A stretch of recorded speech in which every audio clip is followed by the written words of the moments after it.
Last week at the homily, I started with a little conversation on a dog I used to have by the name of Vincenzo. Now, my current dog, Sparky, found out about it, and he was kind of hurt and wounded. So I told him, Sparky, I'll give you a little bit of coverage tonight at the homily.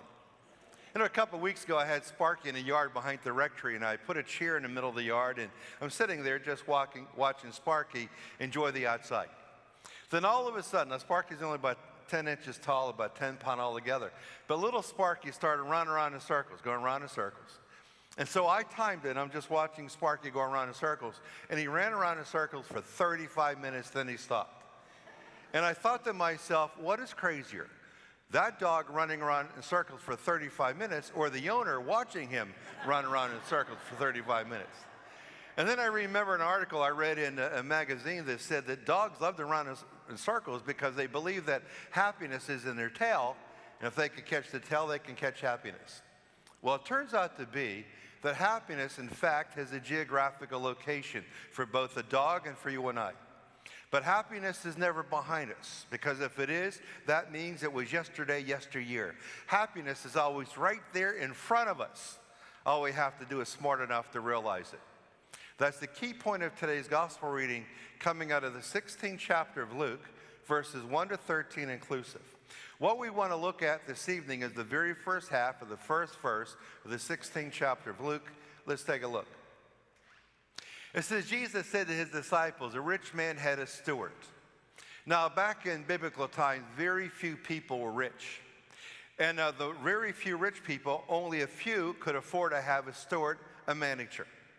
Now, the relationship between the steward and a manager and the rich man was a relationship of trust. It was a fiduciary relationship. To be a steward back in biblical times was an honored position, was an exalted position.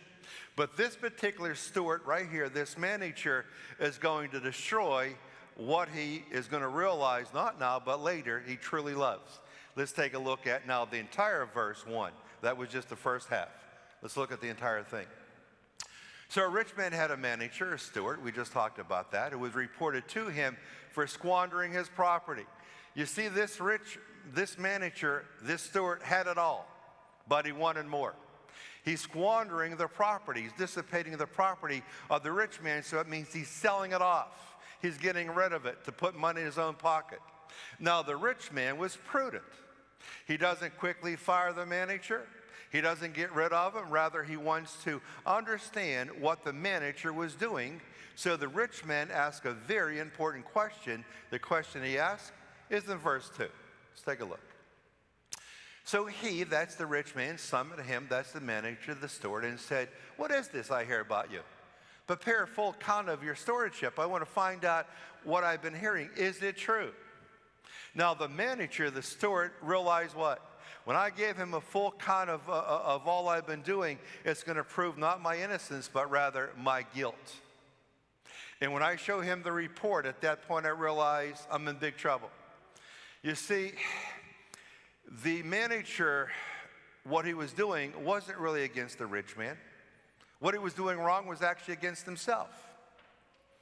Because he's going to realize he's going to lose the very thing he appreciated, all for naught.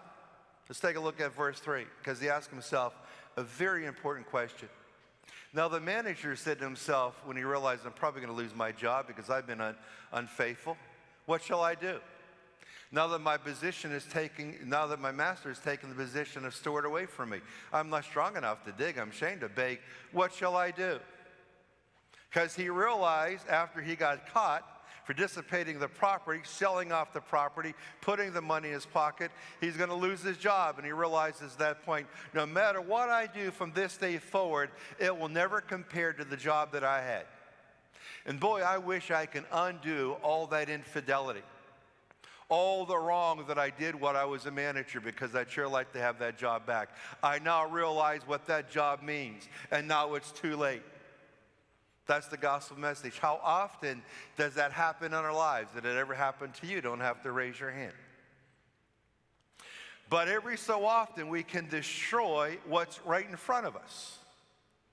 If you don't realize what you have, and somehow you get convinced that your neighbor has better than what you have. He has the nicer home. He has the nicer car. He has the better kids. He has the better wife. She has the better husband. And then you don't appreciate what you have, because instead of looking at what you have, you're looking at what he has. I want that. And then when something happens in your own life, you say to yourself, oh, I realize what a mistake I made. And I know this happens because it happened to a couple people that I know. A couple of my friends, actually, guys I went to school with all the way back in high school. But every so often, especially if you're married, you'll say to yourself when you're working that a coworker looks better than your wife or better than your husband. You might say to yourself, too bad that person wasn't around when I was going with my current spouse. And then you say to yourself, I'm going to hook up with a relationship with that person. So you start a relationship with a coworker or someone you met because you think they're better than the spouse that you have. Then you start that relationship, you ferment that relationship, you bond that relationship, you break the relationship with your spouse, then all of a sudden that whole thing blows up. And then you wake up one day and you say, what? What I currently have is nowhere near what I had before. I had the best boss I ever could have had, but I was too dumb to realize it. I didn't look, I didn't see, I just thought the other was better. So I wanted the other. And then when I got the other, I realized then, oh, that was a huge mistake. Apologies, I'm sorry. It doesn't work many times, hardly ever.